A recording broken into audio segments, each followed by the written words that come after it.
tension in the Middle East, tension in Europe, even here in America. It's countries threatening to invade each other, or actually doing it, rolling in with troops, missiles, the whole 9 yards. Feels like we're watching a global war unfold in slow motion, and we're just sitting here biting our nails thinking, what if we're next? Now, you've already seen me talk about AI taking over the world, zombie apocalypses, alien invasions, meteors slamming into Earth, you name it. But today's topic? It's way more terrifying. Forget zombies, forget robots, forget aliens or giant space rocks. Today it's just us, humans tearing each other apart until there's nothing left. Today I'm talking about World War III. To start wrapping our heads around the idea of a third world war, let's remember that famous quote by Albert Einstein. He said, "I don't know what weapons World War III will be fought with, but World War IV will be fought with sticks and stones." And he wasn't wrong. If a war breaks out on a global scale between the world's major powers, everything we know as civilization could be gone. We'd be back to the Stone Age, if anyone even survives. Wait, am I ending the video here? Of course not. That was just a vivid picture to plant in your mind. Something we hope never happens. But the threat of World War III still looms over us, doesn't it? Sometimes it even feels inevitable. But is it really? Let's break it down. We'll look at how close we've come to global conflict before, why it hasn't happened yet, what the aftermath might look like if it does, and most importantly, how we can prevent it. Welcome back to another What If Curiosities video. Drop a comment if you want to see more videos like this. I love talking about everything from doomsday scenarios to astronomy, science, deep-sea creatures. You know, all the nerdy stuff we can't get enough of. So go ahead and subscribe. We've got new episodes every week, and don't forget to like this video as well. Now, let's get into it. You can't talk about World War III without first understanding the first two. History matters. What happened before tells us what might happen again. What's wild is that the First World War didn't even have that name when it started. When it broke out on July 28, 1914, nobody expected another global war down the road. In fact, it was called the War to End All Wars. Yeah, sure. When the dust settled, the media and historians just called it the Great War. And how did it all start? With the assassination of Archduke Franz Ferdinand of Austria. And no, not the band, although I thought that too once. The point is, something that seems small, like the death of a single person, can set off a domino effect that kills 20 million people worldwide. Europe was already a powder keg of political and military alliances. If you mess with one of us, you mess with all of us. Everyone was on edge, and it just took one spark to blow the whole thing up. Most of the fighting happened in France, with German forces pushing in and the French trying to hold the line. It was brutal. There's no such thing as a clean war. But this one introduced poison gas, tanks, and military aircraft on a large scale, stuff the world had never seen before. When it ended, countries were stunned. No one wanted a repeat of that nightmare. So they created the League of Nations, an international body meant to rise above politics and stop any future wars. Great idea, terrible execution. Because guess what? A few decades later came World War II. The League of Nations, completely useless. Most countries ignored it. It had zero authority. So here we go again, a new global war, even deadlier than the first. And now historians had to rename the original one to World War I, because this next one was obviously World War II. Again, the world was divided into alliances, betrayals, invasions, you name it. This time it wasn't just Europe. It spread to North Africa, Asia, and across both the Atlantic and Pacific Oceans. Even Brazil sent troops to fight in Europe. World War II killed 85 million people, 4 times as many as the first one. Remember when the first one was supposed to end all wars? Yeah. About that. Now here's something crazy. Before World War II was even over, in 1941, Time magazine was already using the term World War III. People were already thinking ahead. For the last 80 years, that fear has never really gone away. And here's the thing. It almost happened. Multiple times. Just months after World War II ended, Winston Churchill, yes, the guy who kept Britain from falling during the war, was already pushing for a new one. He was worried about Soviet troops occupying huge chunks of Europe. So he had his generals draw up a plan called Operation Unthinkable. Yup, that was the real name. Even the guy who named it knew it was nuts. It was a full-blown plan for a surprise attack on Soviet forces in Germany with the goal of pushing them out and asserting Western dominance. It would have meant another massive war, and probably a world war. The British military said no, they were outnumbered, and if the Soviets teamed up with Japan, it could spiral out of control. So the plan was scrapped. But just 4 years later, the United States had its own version, Operation Dropshot. This was a military plan in 1949 to destroy the Soviet Union before they could expand across Europe. It involved dropping 300 nuclear bombs and 29,000 high-powered explosives on 200 targets in 100 Soviet cities. Yeah, 300 nukes. That plan was real. It wasn't executed, but it sat on the table for years. Then came a game changer. Intercontinental ballistic missiles, ICM. These missiles could be launched from land or submarines, fly through the upper atmosphere, and strike targets across continents. With that, the balance of power shifted. It was no longer possible to attack a nuclear nation without being obliterated in return.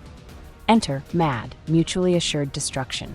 The idea that any country starting a nuclear war would end up getting destroyed as well. So, peace? Not quite. That was the beginning of the Cold War, which wasn't very cold at all. The US and the Soviet Union couldn't fight directly, so they waged proxy wars all over the globe, Vietnam, Afghanistan, and others, trying to expand their influence. The scariest moment? The Cuban Missile Crisis in 1962.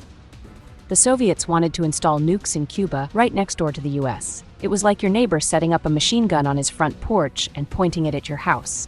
Naturally, we weren't cool with that. President John F. Kennedy ordered a naval blockade. Nothing in, nothing out. Soviet subs nearly launched nukes. One American spy plane got shot down. Another was chased over Siberia. Kennedy estimated the chances of nuclear war were 30% to 50%. Flip a coin. Thankfully, the Soviets backed down. They turned their ships around and the world sighed in relief. But the crisis led to some positive changes. In 1963, 126 nations signed a treaty banning nuclear tests, and a direct phone line was installed between the White House and the Kremlin to avoid future miscommunication. But the Cold War was still simmering. In 1979, NORAD, the U.S. Defense Command, mistakenly detected a full-scale Soviet attack. Chaos erupted. But it was a false alarm, a computer glitch. No one used the direct line to Moscow. Great. In 1983, it was the Soviets' turn. Their systems showed a massive American nuclear strike incoming. The officer in charge, Stanislav Petrov, decided not to launch a counterstrike. He ignored the alert. Why? Because he thought it might be a system error. He was right. Petrov basically saved the world by doing nothing. So, is the threat of World War III really gone? Of course not. The fear never really went away. It's the fear that one side might just snap and hit the big red button. That fear became crystal clear in January 1995. A group of Norwegian scientists launched a research rocket into space, but Russian radar systems misread it as an incoming American ICBM aimed directly at Russia. How serious was this? Extremely. One of the most dangerous incidents in history. Russian authorities evacuated President Boris Yeltsin from the capital out of fear the missile would strike there. It was that serious. So serious that Yeltsin actually opened the Russian nuclear briefcase. Yes, the briefcase. The one only the president carries. The one that allows immediate nuclear retaliation. That Norwegian rocket incident remains the only time in history a Russian president activated the nuclear briefcase. Yeltsin had his hand hovering over the button when the report came in. It was just a research rocket, not a threat. He almost pushed it. And here's the kicker. The Norwegian scientists had actually informed neighboring countries, including Russia, in advance. They said, hey, we're launching this rocket, don't panic. But that information got lost in the system. Communication is everything. They warned Russia, but the message never reached the right people. And that miscommunication nearly led to our extinction. You get it? A missed email almost ended civilization. But hey, that was 1995, right? That couldn't happen today, right? Don't bet on it. So let's get to the question that's probably now bugging you. What are the chances of World War III happening today? In a few words, very real. Always have been. For a global war to happen, there are three main ingredients. 1. An ineffective international organization unable to keep tempers in check. 2. Strong military alliances that drag multiple countries into the same fight. III, and a spark, a trigger. In World War I, no one was really supervising. Two opposing alliances were ready to go, and the assassination of Archduke Franz Ferdinand, again not the band, was all it took. In World War II, the League of Nations had already collapsed and couldn't stop anything. There wasn't a single clear trigger this time, but one man with a big ego and a hunger for expansion was enough to light the match. And now, we're in the 21st century. The United Nations exists, sure, but how effective is the UN at preventing conflict between superpowers? Let's be honest, practically useless. The world is polarized again, not just ideologically, but in terms of hard alliances. On one side, we've got NATO and its sacred rule. If one of us is attacked, we all respond. On the other side, China, Iran, North Korea, Russia, each with growing military ties and cooperation agreements. So what's missing? Just a trigger. And we have plenty. Let's list a few. Russia's invasion of Ukraine, China threatening Taiwan's sovereignty, border clashes between China and India, ongoing tension between Pakistan and India, constant conflict in the Middle East, North Korea and South Korea's never-ending standoff. Any of these scenarios could escalate. A domino falls, others follow. Sound familiar? The threat of World War III never truly disappeared, even though the idea itself seems unthinkable. But instead of confronting it, we just live with it, quietly hoping nothing sets it off. Right now, Russia has open support from China, North Korea, and Iran in its war on Ukraine. North Korea even sent troops to fight on the front lines, along with ammo and supplies. Iran has provided drones, and China is helping keep Russia's economy afloat despite sanctions. Meanwhile, Ukraine has support from European nations, and the United States is providing military aid. Two clear sides, one ineffective international body, and a regional war that's already multinational.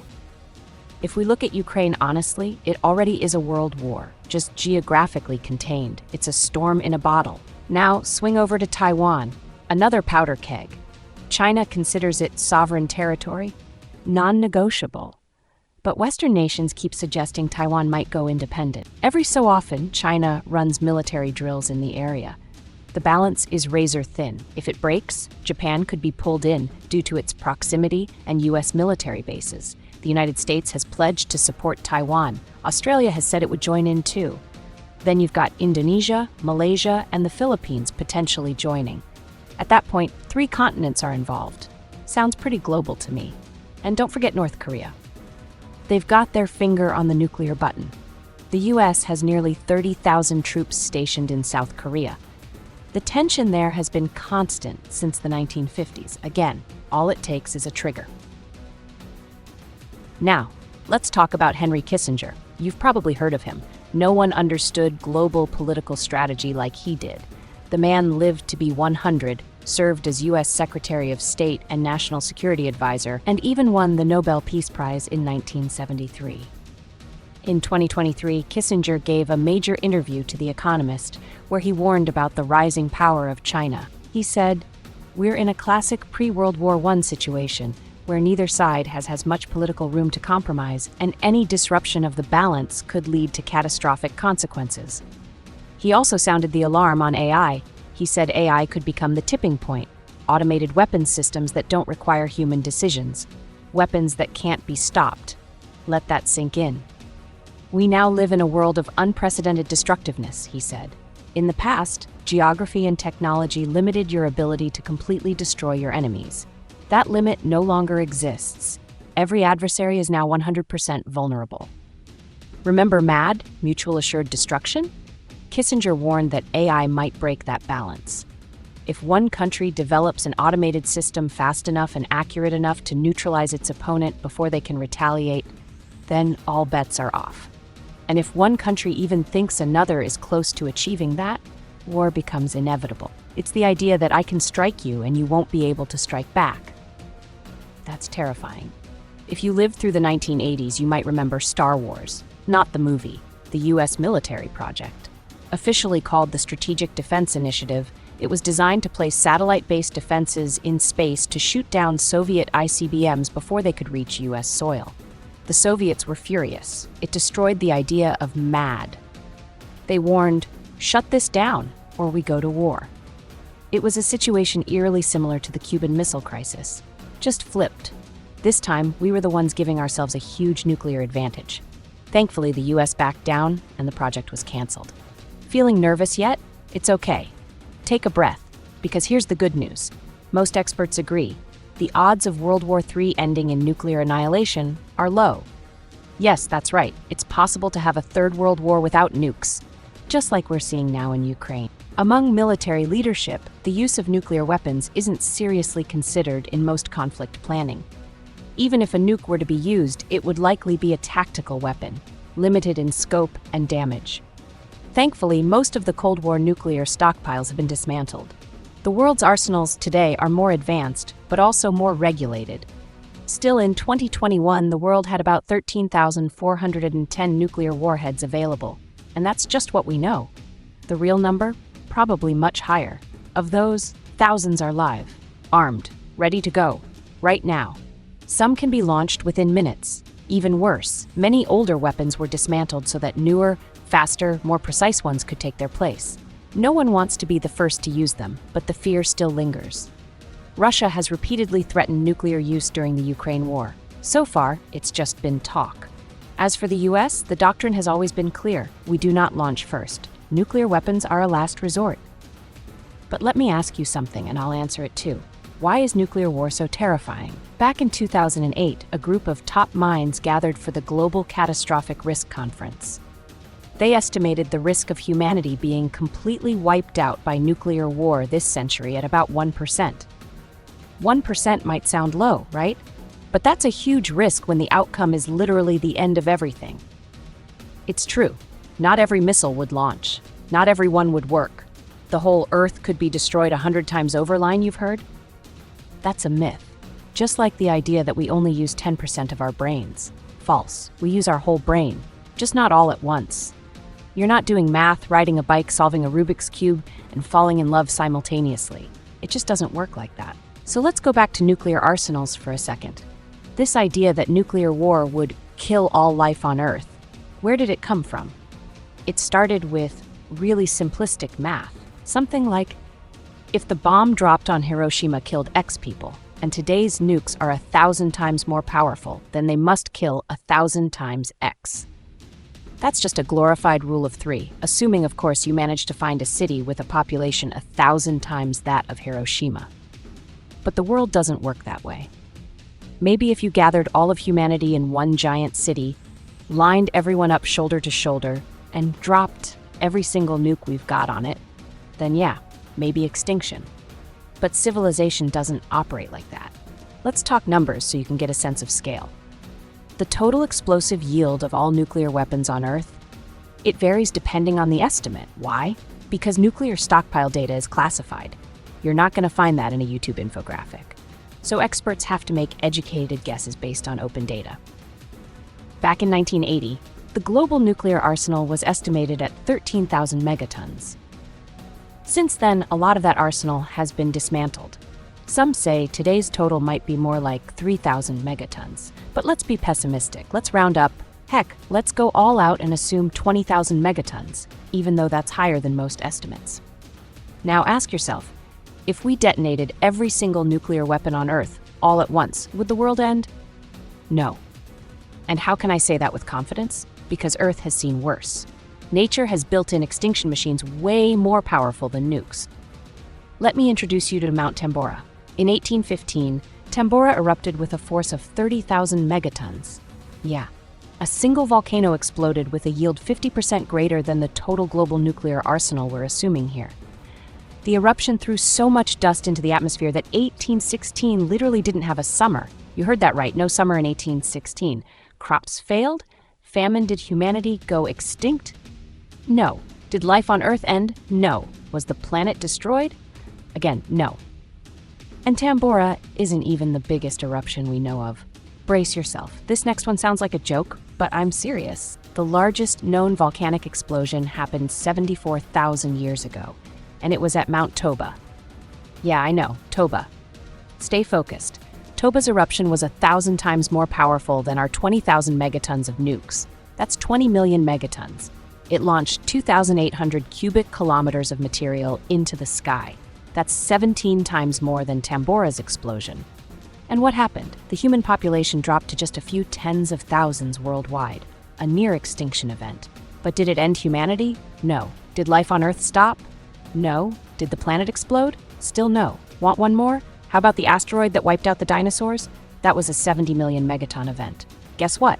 Life still here. Planet still spinning. So no, I'm not downplaying nuclear war. I'm not cheering for doom. I'm just saying a nuclear war won't destroy the Earth. It might not even wipe out the human race. But civilization? That's a different story. Civilization would be completely screwed. And here's the part you really don't want to hear. You don't want to survive a nuclear war. Trust me, that same team from the 2008 Global Catastrophic Risk Conference ran another simulation. This one's even scarier. They estimated a 10% chance that 1 billion people could die this century due to nuclear conflict. So let's sum that up. Good news, extinction-level nuclear war is unlikely. Bad news, we're still looking at unimaginable death tolls. And now you're probably wondering, what exactly would kill everyone? Let's break it down. There are 4 major effects of a nuclear war. 1. Nuclear winter. 2. Famine. 3. Radioactive fallout. 4. Electromagnetic pulse, EMP. Let's go one by one. First, nuclear winter.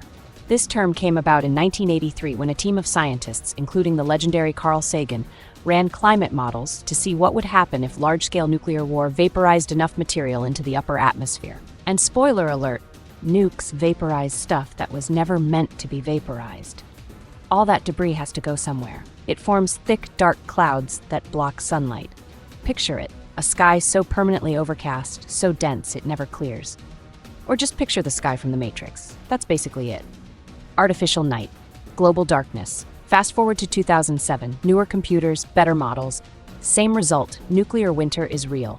A large-scale nuclear war could launch enough particles into the atmosphere to actually cancel climate change. That's the upside. The downside? We'd trade global warming for an ice age. We're talking a temperature drop of 12 to 20 degrees Celsius worldwide. In some areas, the drop could hit 35%. If 1 to 2 degrees of warming already creates chaos, heat waves, floods, fires, imagine a sudden drop of 20. Worse still, this winter could last a decade and slash global rainfall by 45%. 10 years of darkness and drought. And remember, even a small-scale nuclear war could trigger this. Example? India and Pakistan. 2 countries with relatively small arsenals. A war between just them, with no other nations involved, could still cool the earth and disrupt rainfall for years. Yes, everyone would feel it. Which brings us to effect number 2, famine. No sunlight, temperatures dropping, no rain. What happens to farming? It collapses. Industrial agriculture as we know it dies. A 2013 study found that a nuclear war between India and Pakistan alone could throw 2 billion people into famine. 2 billion people? A quarter of humanity, starving because 2 countries went nuclear. Now imagine a full-blown war between the US and Russia, the 2 biggest nuclear powers on Earth. A 2022 study modeled that exact scenario. They projected 360 million deaths from the initial nuclear detonations alone. So yeah, 5 billion deaths from famine alone. That same study concluded that 99% of the population in the United States, Russia, Europe, and China would be wiped out. Are you starting to understand now why no country wants a nuclear war? It's horrible to say, but in the event of a full-scale nuclear war, maybe the best-case scenario is to be part of the group that goes out in the first wave, in the initial missile strikes. Because what comes after, it's not survival, it's horror. That brings us to the 3rd major effect of a nuclear war. It's actually small potatoes compared to the others, but still worth mentioning. The EMP, electromagnetic pulse. You've probably heard of this one. It sounds like science fiction, right? But here's what it is. It's a massive burst of electromagnetic radiation released when a nuclear bomb detonates in the upper atmosphere. The EMP itself isn't dangerous to humans, but it fries electronics instantly. That means all modern technology? Gone. Hospital equipment? Dead. Water treatment systems? Offline. Phones, internet, computers, power grids? Fried. Everything that keeps society running? Done. It's not just a power outage, it's a return to the Middle Ages, and the worst part? You can't fix it. Devices hit by an EMP are destroyed, not damaged, destroyed. Want to build new ones? Cool. Except the factories are fried too. See the problem? Now, to be fair, low-yield tactical nukes don't usually cause large EMPs. That India versus Pakistan scenario we mentioned, probably not enough juice to toast your phone. But a global nuclear exchange? That's when we're talking about planet-wide electronics failure. In the last decade, some governments have worked on shielding critical infrastructure from EMPs. So maybe, just maybe, we'll still have clean water and some electricity when the mushroom clouds rise. Better than nothing, I guess. Let's move on to the last big effect of nuclear war, radioactive fallout. Why is this one so terrifying? Because it's almost invisible. See, a lot of the radioactive material from a nuke stays suspended high in the atmosphere, but a lot of it doesn't. A lot of it comes down in the form of microscopic dust, ash, and soot loaded with radiation. You can't see it, you can't smell it, but it sticks to your skin, it gets in your lungs, enters your bloodstream, and once it's in, it stays in. That's the worst part. Radiation doesn't leave, it kills you slowly from the inside for the rest of your life. Just to give you some perspective, nuclear testing alone, just the tests, are believed to have caused around 2.4 million cancer deaths due to radioactive fallout. This rise in background radiation levels is why above-ground nuclear testing was banned.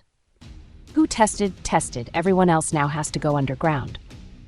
So, what do you do if a nuke hits near you and you survive the blast? Stay indoors. Experts say if you're alive after the explosion, you need to stay inside a shelter for at least 20 days. Why? Because it takes about 3 weeks for most of the heavy fallout to settle. And if you absolutely must go outside, come back in, burn your clothes, bury them if you can, take a long shower, and don't reuse the water. Yeah, it's that serious. Bottom line, the number of megatons in our arsenals, that's not the big issue. The size of the initial blasts, also not the biggest concern.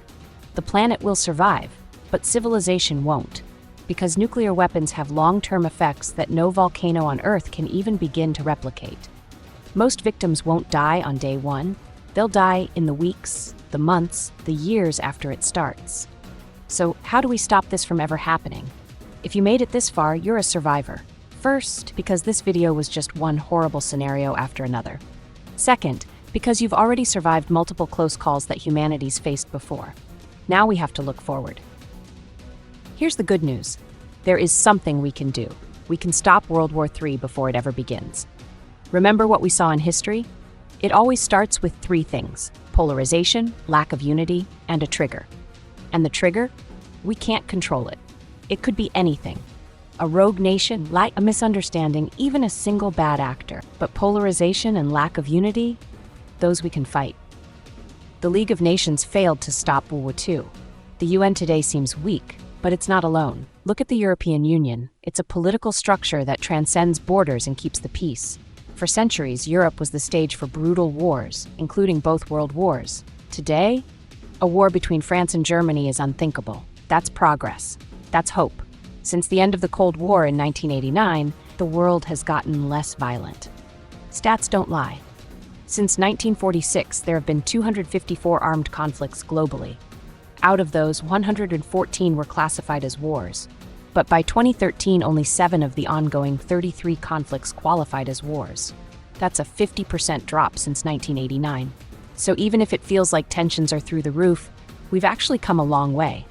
We now have international laws, human rights standards, war crime tribunals, economic sanctions, all tools designed to prevent global conflict and reduce the damage when it does happen. The UN may not be perfect, but without it, things would be way worse. 60 years ago, something like the invasion of Ukraine would have triggered a global war without question. Today, still terrible, but contained. We've also banned entire categories of weapons: chemical, biological, blinding lasers, cluster bombs, landmines, because war isn't supposed to be chaos. And yes, the UN has also played a critical role in reducing nuclear arsenals. As early as 1961, the UN warned that nuclear weapons caused, and I quote, indiscriminate suffering and destruction to humanity and civilization, and are contrary to international law and the laws of humanity. Since then, the UN's been part of every treaty trying to stop the spread of nuclear arms. And in 2017, 122 countries adopted the Treaty on the Prohibition of Nuclear Weapons. So yes, we do have mechanisms in place. We do have hope. And if you want to fight polarization, There's one weapon stronger than any missile: communication, ideas, diplomacy, dialogue. Even Henry Kissinger, a man who lived 100 years and understood power like few others, said the answer to China's rise isn't war. It's conversation. Sit down, talk, understand each other.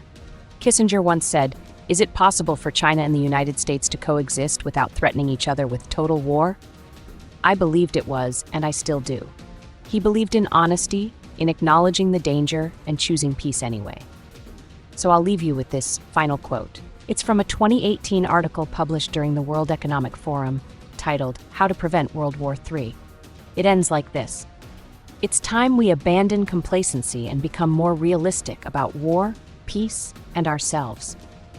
We know a great deal about how to avoid war. We owe it to those who gave their lives to put this knowledge into practice and secure peace in Europe, the Middle East, and Asia for future generations. Otherwise, there will be few left to hear our excuses.